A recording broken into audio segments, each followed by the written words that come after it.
Hi, ഞാനൊരു കാര്യം പറയട്ടെ. നമ്മുടെ ഈ നാട്ടുകാരും വീട്ടുകാരും ഉണ്ടല്ലോ, ചില നാട്ടുകാർക്കല്ല, പൊതുവെ എല്ലാ നാട്ടുകാർക്കും വീട്ടുകാർക്കും ഒരു പ്രത്യേക കഴിവുണ്ട്. നമ്മളെ പറഞ്ഞ് തളർത്തി കുറ്റപ്പെടുത്തി ഒന്നും അല്ലാണ്ടാക്കി കളയാൻ പറ്റാവുന്നൊരു സ്വഭാവമുണ്ട് നാട്ടുകാർക്ക്. ഇപ്പോൾ നമ്മൾ പുതിയതായിട്ടൊരു കോഴ്സ് എടുക്കുക, ഇല്ലെങ്കിൽ നമ്മൾക്ക് പുതിയതായിട്ടൊരു ജോലിയുടെ ഇൻ്റർവ്യൂവിന് വേണ്ടിയിട്ട് പോയി നമ്മൾ വെയിറ്റ് ചെയ്തിരിക്കുകയാണ്. ആ ഇൻ്റർവ്യൂ കഴിഞ്ഞ് വരുമ്പോഴത്തേക്ക് നാട്ടുകാർ ചോദിക്കാൻ തുടങ്ങും, നിനക്ക് കിട്ടിയാ, നീ പാസ്സായാ, എന്തായി ഇൻ്റർവ്യൂവിൻ്റെ കാര്യം, എന്തായി?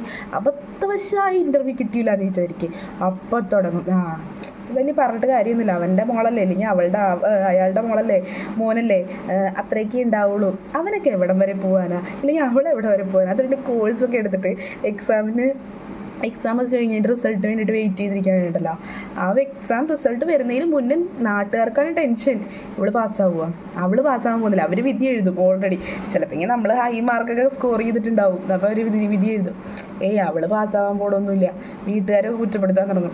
നമ്മൾ ഇഷ്ടപ്പെട്ട ഏതെങ്കിലും ഒരു കോഴ്സ് എടുത്തിട്ട് ഒന്ന് പഠിച്ചൊക്കെ തുടങ്ങുമ്പോഴത്തേക്കും വീട്ടുകാർ നീ എന്തിനാ ഇതെടുത്തേ, നമ്മുടെ ഇഷ്ടപ്പെട്ട കോഴ്സായിരിക്കും, ഇല്ലേ, നമ്മുടെ ഇഷ്ടപ്പെട്ട ജോബായിരിക്കും, നീ എന്തിനാ ഇത് തിരഞ്ഞെടുത്തേ, ഇതും കൊണ്ടൊന്നും ഒരു ഗുണമില്ല.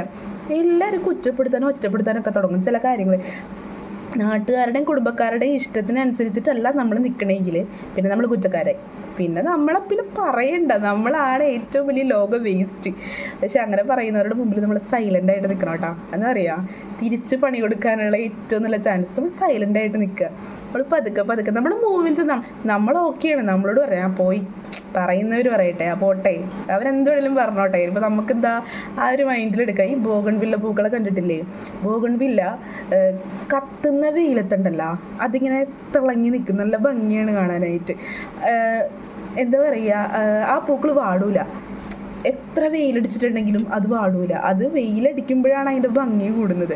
നല്ല കളർഫുള്ളായിട്ടുണ്ട്, കളറും മങ്ങണ്ട് നല്ല കളർഫുള്ളായിട്ട് നിൽക്കും. ചില പൂക്കളുണ്ട് ഈ 10 മണിയൊക്കെ ആകുമ്പോഴത്തേക്കും വെയിൽ കൊള്ളുമ്പോഴത്തേക്കും വാടിപ്പോവും. 10 മണി പൂക്കളൊക്കെ ഇല്ലേ, അങ്ങനത്തെ പൂക്കളൊക്കെ ഉണ്ടാവും.